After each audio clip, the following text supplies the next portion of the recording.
Hi, this is Phil, and I'm here to tell you all about the Capes and Lunatics Patreon. Get early access to all of our interviews, including the monthly Chichester chats with writer and comic book legend DG Chichester, new episodes of classic Capes and Lunatics shows, including The Quantum Zone, This, That, or the Third, and many, many more specials, all completely uncensored. Access starts for $3 a month, full video when you pledge $5 a month. Check out the link in our show notes or go to patreon.com/CapesandLunatics. Hope to see you there. We're gathered here today. Pay our respects to a great hero. A legend. And you should pay respects to us. Welcome to episode 50 of Mar-Vell Tales. We made it. Suck it, Lilith. I have Phil joining me, as always, Captain Al Bell himself. It is Justin the Owl swooping back on in. That's right, kids. Talk about a legend. That's right. So how do we celebrate a 50th episode? The big old death. That's right. Mm-hmm.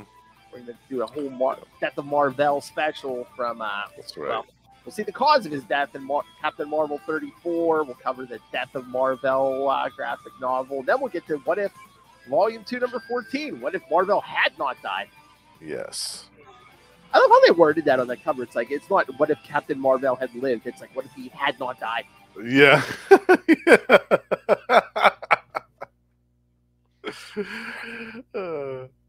I swear there's other characters. I forget who they did. Was it Uncle Ben or Gwen Stacy or Elektra? Somebody. I swear they said what if some of them had lived. So I'm like, why did they word it like that? Where it's had not died.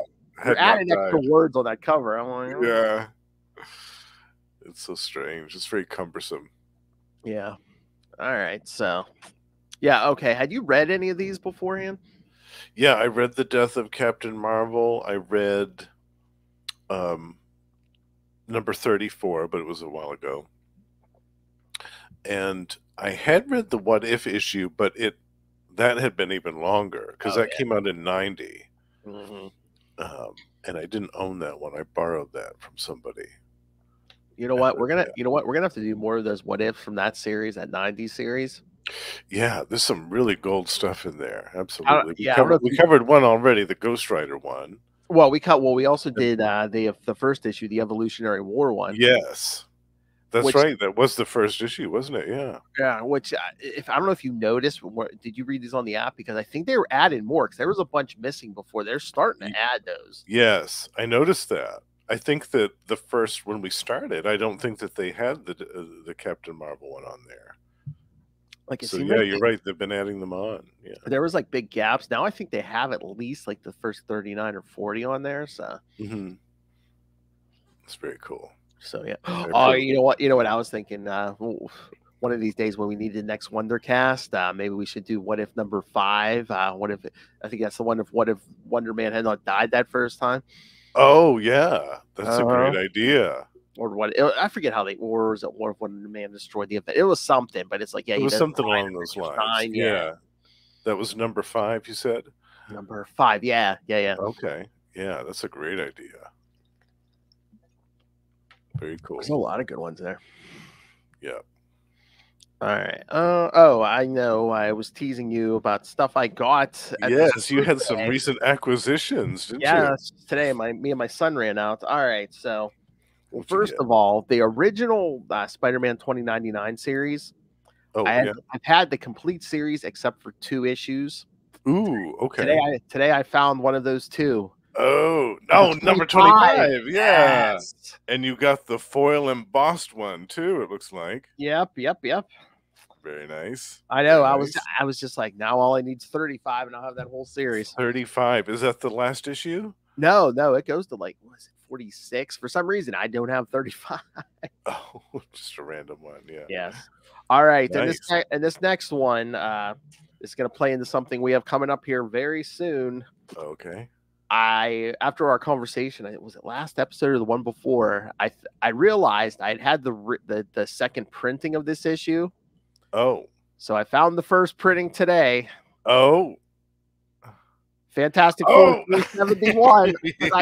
There we go. I have the red cover, so now I also have the white cover. Yes. Oh, I love it. Yeah. And it's the newsstand. Cool. It's the newsstand edition because it has the barcode on front. Yeah, there it is. Nice, Phil. So you've got the white and the red one. I love it. Yes, I have the first and second. I have both colors. Oh, that'd be Fantastic. I have to display that. Yeah. All right, hold on. Damn camera. If I hold stuff up too close to it after a while, yeah, it goes out. It gets blurry. Damn it. All right, I just gotta switch cameras. Hold on, I'm gonna pull your answer here. Well, all right, all right, we're back.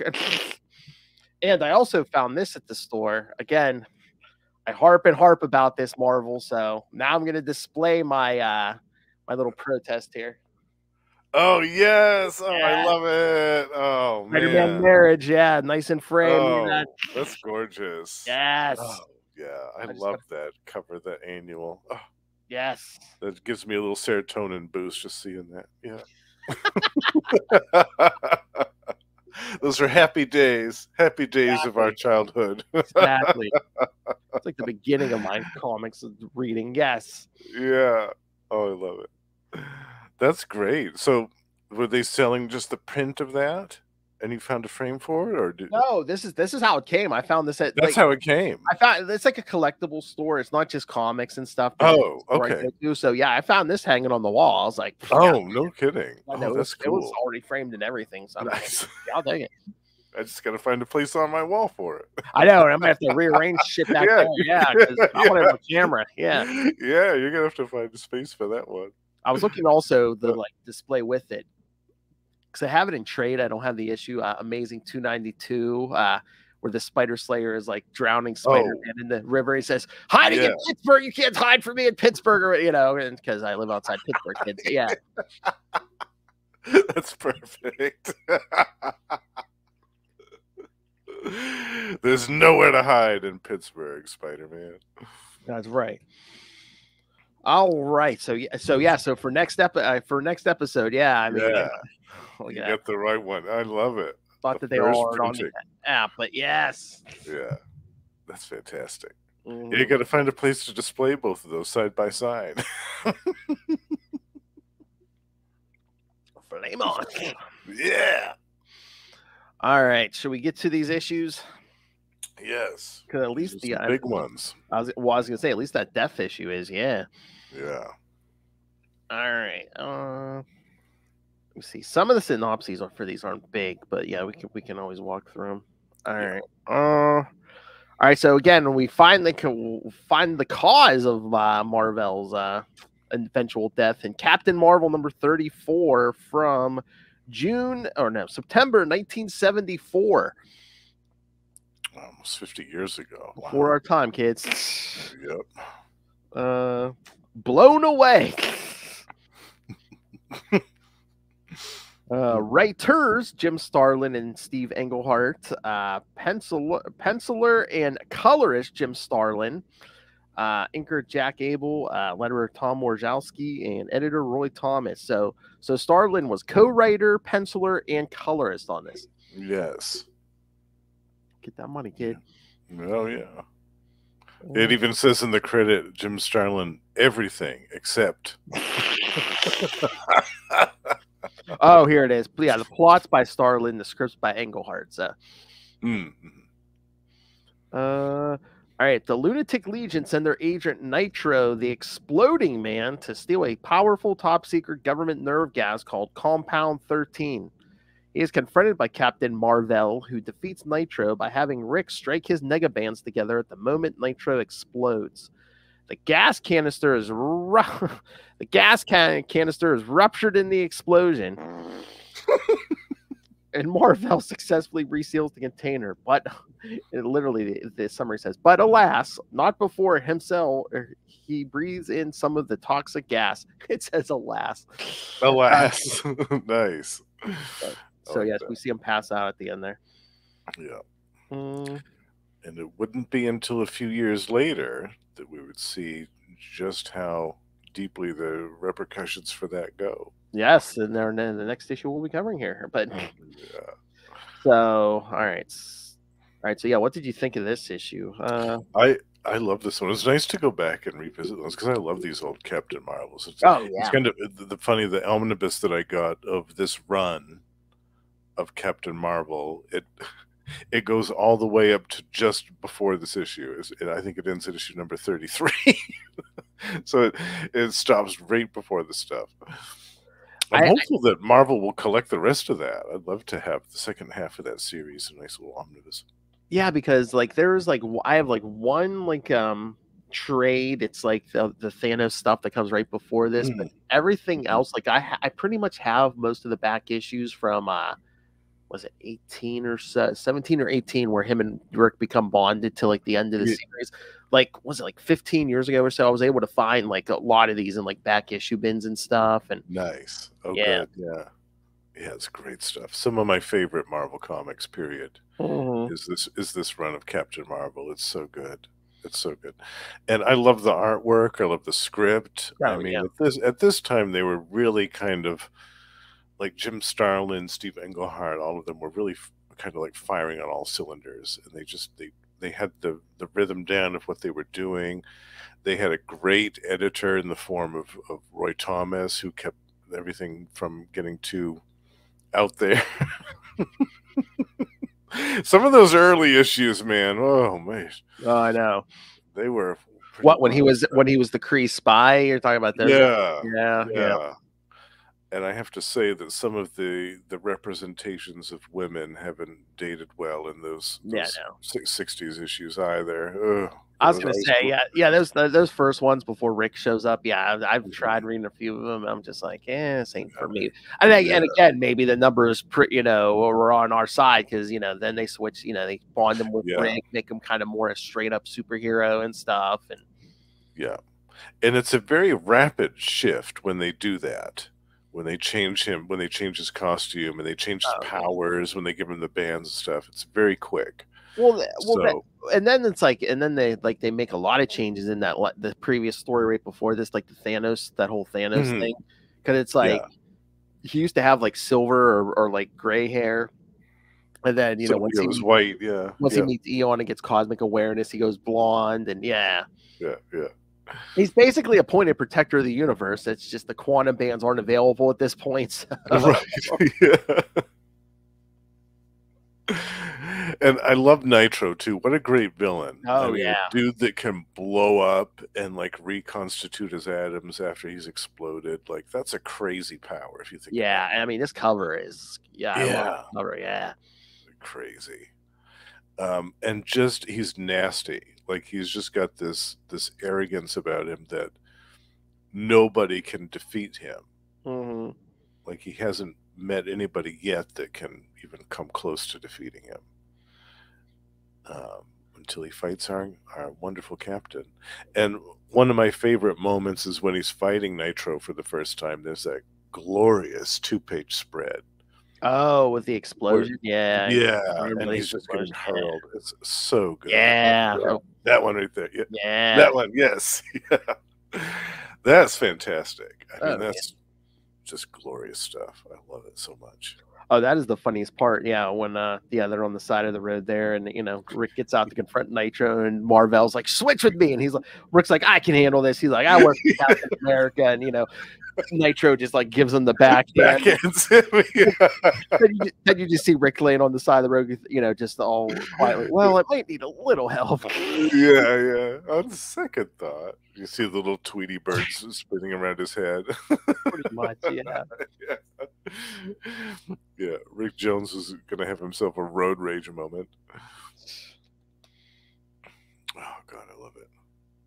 Oh yeah, I mean this issue. I mean it's so good, and again, it's going to play an integral part in the whole Mar-Vell legacy here. But it's like it is weird as I mean the first part of the issue is just like a big recap of that whole Thanos thing, and then dealing with the aftermath of that, because that was a big deal. That was absolutely a big deal. Now Rick's on tour for his music and like leaves that girlfriend who I don't think we ever see again anywhere. So I was going to ask you actually if you had remembered seeing her again, because I don't remember seeing her anywhere. I even looked it up. I didn't see anything. So this might be Lou Ann's last appearance. So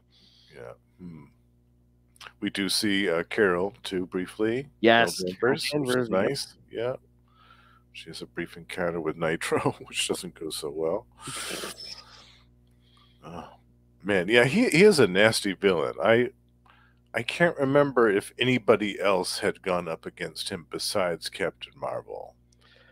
I'm trying to remember. This might be his. Let me look. I'll see if it's on the notes here. This might be his first appearance. I know later on he makes appearances. Like I know, like right after Heroes Reborn, when Iron Man comes back, he fights him at one point. He's even Tony Stark's like, oh, this is the guy who killed Mar-Vell. Oh yeah, yeah.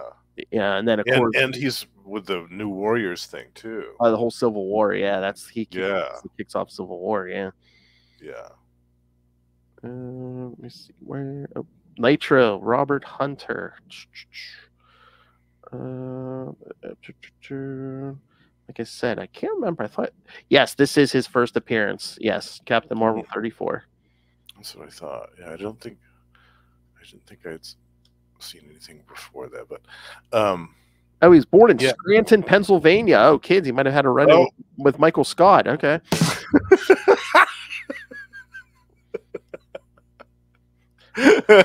I can explode on command. That's what she said. Not in the face. You're welcome, Lilith. Welcome to today's world.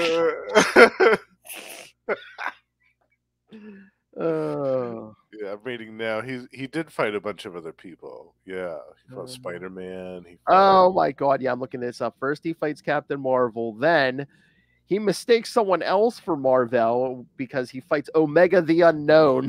Yes, Omega the Unknown. How could you? Oh, yikes! I mean, I think he fights Mar-Vell again. I think. Yeah. What is this? It looks like something with Spider-Man, so it might be like a Marvel team up or something. He fought Genisville. I didn't know that. Oh yeah, I think that's cool. Oh, okay. At some point here, he gets himself into a fight with Rusty and Skids of the New Mutants. Yeah.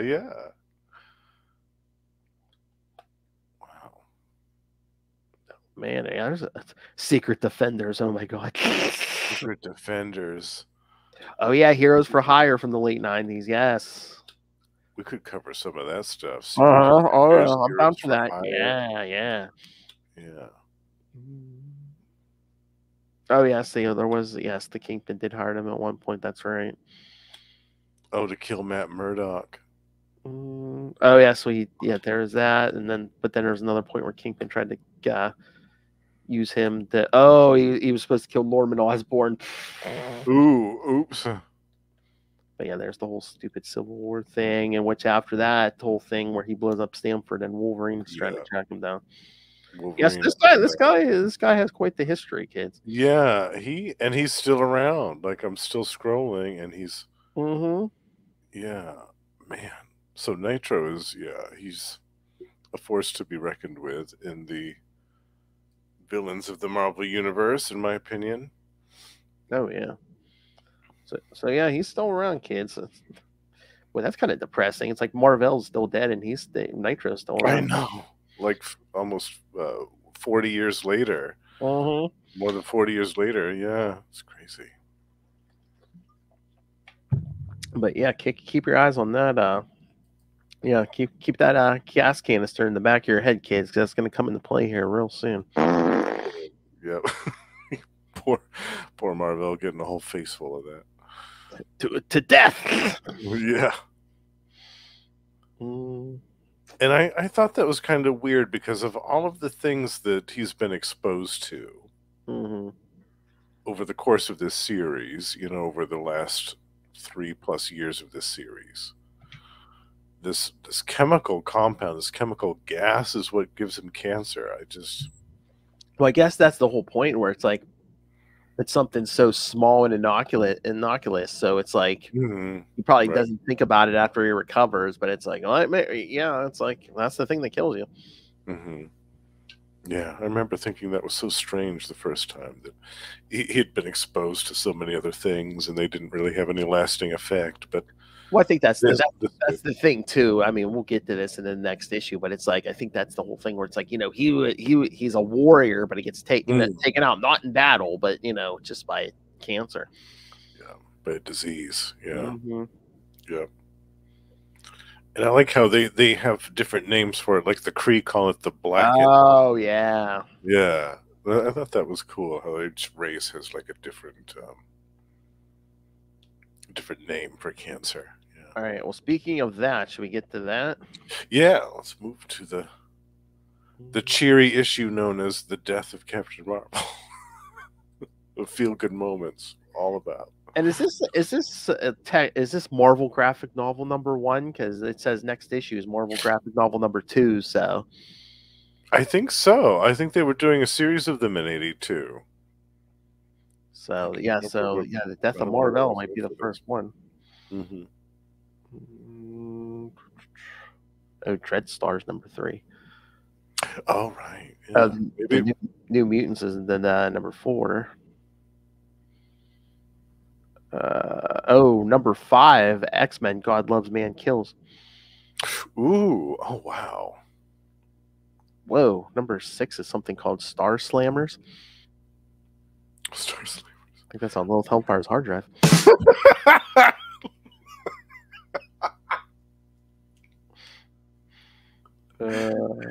Agents of Smash. #7 is Kill Raven.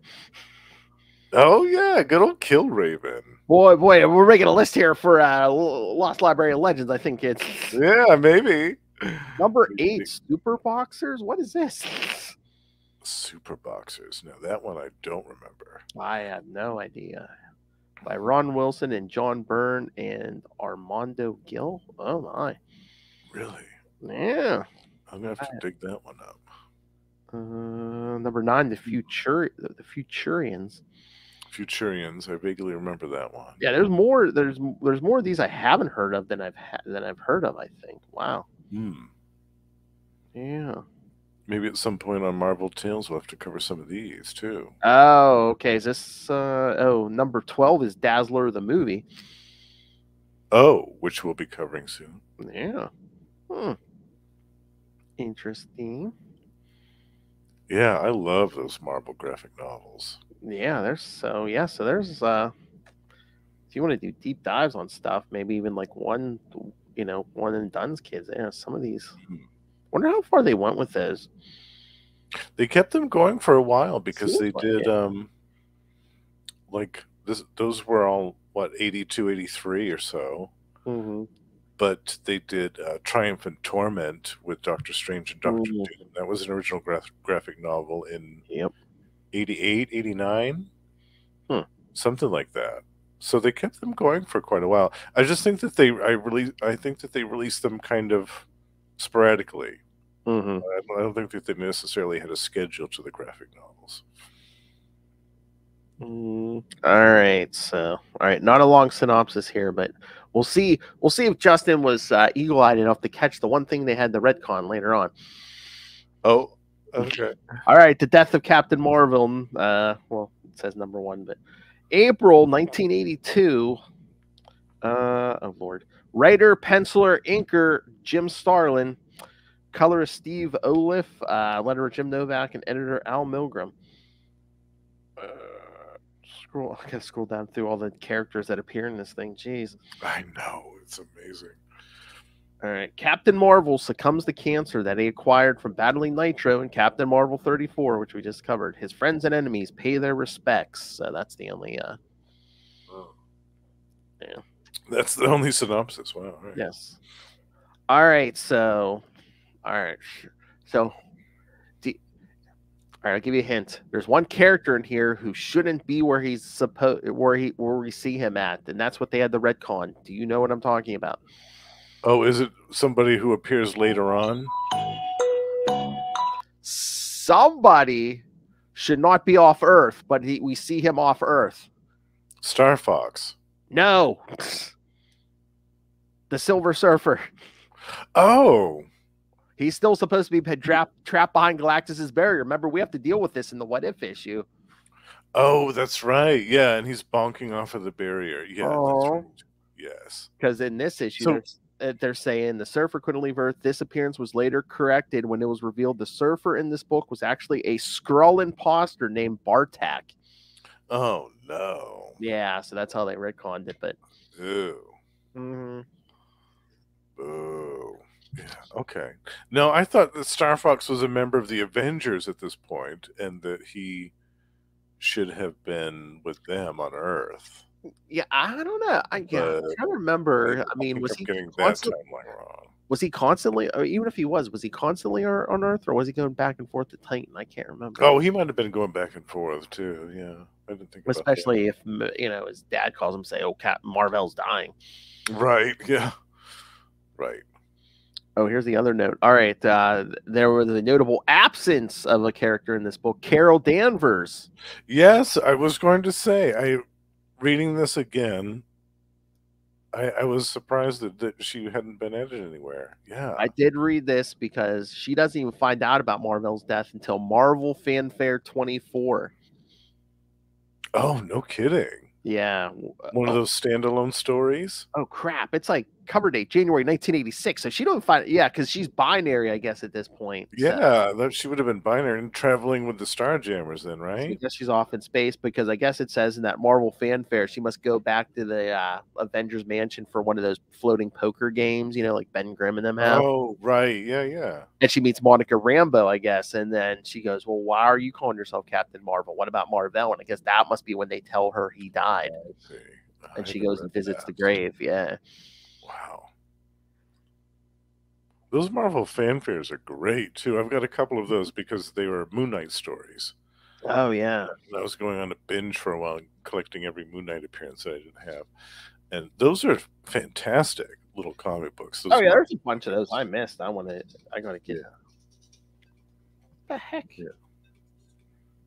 We'll have to add those to the schedule, too, at some point. Yeah. When they fit the criteria. Exactly. I was gonna say we got to do some of that. Maybe do some of those what if issues when that series comes back. Yes, is that next year?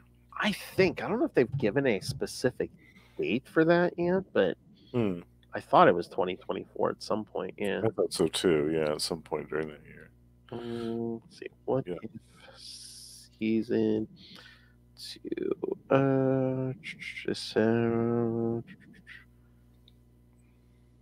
Is that current? Because I'm seeing something that say it might be this December this year, but I don't know. Oh, really? That would be nice. Yeah, I don't. Yeah, but I haven't seen anything about that. I wouldn't be surprised if that got pushed back. Yeah, with the strike, I don't think that they had finished working on that when the strike happened. Right? Yeah. But okay, so yeah. What do you think about this death issue here? I love this. I love that we have a little bit in the beginning with Mar-Vell, Star Fox, and Mentor. Yeah, and there's a little bit of an aftermath here with Thanos and the statue. Yeah, and I like that. Just all of a sudden, just randomly, a bunch of Thanos's cultists burst in and try to attack them. But I had forgotten how much of a badass Mentor is. Oh yeah, I mean, I think that we forget too. Like he's supposed to be like this old dude who's just more of a scientist and a scholarly type, but. Yeah, he was like blasting those guys and laying into them just as much as Star Fox and Mar-Vell was. So I'd forgotten about that little detail. I said, well, yeah, I mean they are Eternals, him and Star Fox, right? Yeah. They don't mess around. Yeah, I love when those Thanos occultists attack, and Mar-Vell's like, I better take some of these guys out because not that Mentor and Star Fox are going to intentionally hurt these guys, but sometimes I don't think they know their own strength. Yeah, and then Mentor lays into one of the cultists. He goes, "You fools! Can you truly be so blind? Do you really not see my son for what he was? He was an evil lunatic." Yeah, he's just completely laying into this guy. He can't believe that anybody would follow his son's twisted ideals. I love that part. Oh, that's what was it this morning? Me and Lilith were talking. I was like, you know what, MCU fans, you didn't get real Thanos. I mean. Thanos is more like a conservationalist, you know. It's like, oh, there's not enough natural resources and stuff. You guys need the OG comic Thanos, where his only goal was to bang death. That's a goal. I know. I know. I always loved that aspect of his character so much more than this. You guys don't know original goth emo Thanos. Yeah. The F death. Yeah. He wants to get underneath that purple robe of hers.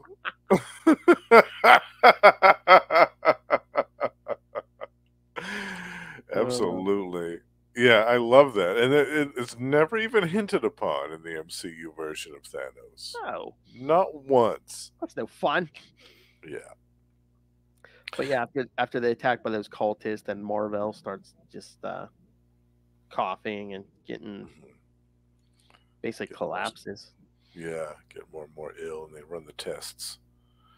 And that's when he remembers, oh, yeah, the gas. Yeah. A few years ago on Earth, there was a thief called Nitro who was messing around with some nerve gas. Yeah, because Mentor's like, we're gonna run some tests on you. He's like, I kind of already know. He's like, you know, I have cosmic awareness. Yeah. And he says, terminal disease fighting is a little out of my league. I'm a warrior, not a doctor. I'm not a doctor, Jim.